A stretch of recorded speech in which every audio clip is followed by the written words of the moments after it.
fais quoi? Je lis un manga. Encore? Bah ouais. C'est bien. Bah ouais, c'est vachement bien, t'en as jamais lu? Non, jamais. Bah faudrait t'y mettre. Ouais, mais j'ai jamais su par quoi commencer. Bah, ça dépend, tu préfères quoi? Plutôt shoujo, shonen, seinen, hentai, yaoi? T'as aucune idée de ce dont je te parle?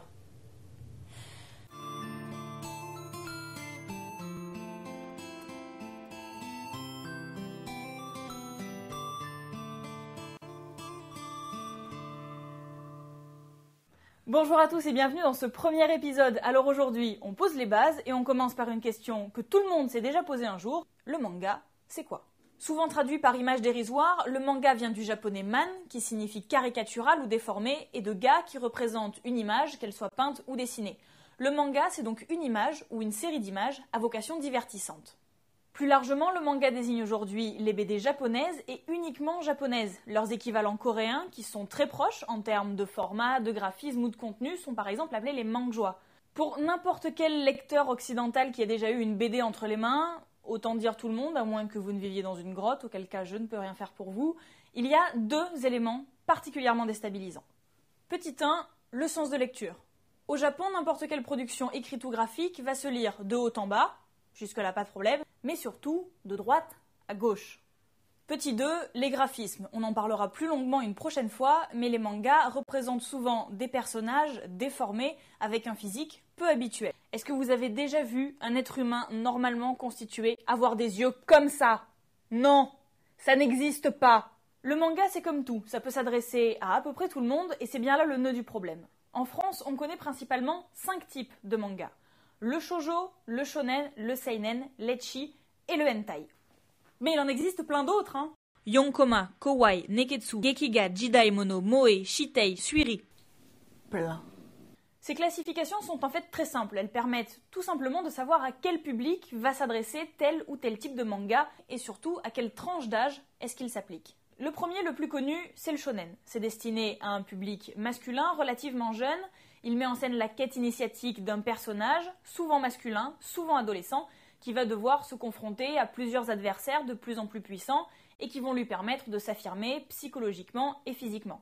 Parmi les plus connus, One Piece, Bleach, Naruto, Dragon Ball, etc.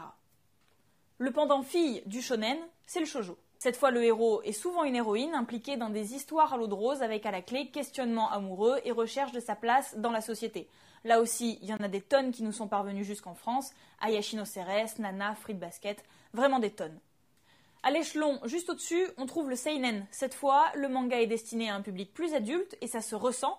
Les graphismes sont plus fournis, les intrigues plus sérieuses, les personnages moins manichéens. Parmi ceux-là, je vous conseille personnellement le très très bon Monster, le très déstabilisant Elfen Lied ou alors le très connu Akira. On en vient maintenant à deux styles qui sont destinés aux adultes, le ecchi et le hentai. Le premier se rapporte à des histoires érotiques, relativement perverses mais assez soft. Le plus connu, c'est Love Story. Et quand on voit les couvertures, on se rend compte que l'argument « Non mais ne t'inquiète pas Pupus, je pensais acheter une belle histoire d'amour » ne tient pas. Du tout. Du tout. Le hentai, en revanche, c'est carrément pornographique. Ça peut aller des relations hétérosexuelles assez classiques aux fantasmes les plus débridés impliquant des créatures extraterrestres, tentaculaires. Le genre que tu achètes en douce sur internet avant d'effacer l'historique de navigation.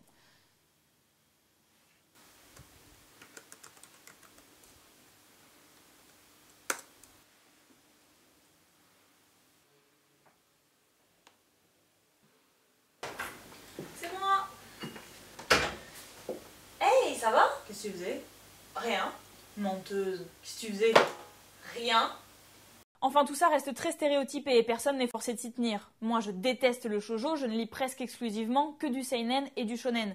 De la même façon qu'il y a beaucoup de garçons qui lisent du shoujo, mais qui ne l'avoueront jamais. Virilité, masculinité, moi, madame, je ne lis pas ces trucs de fillettes.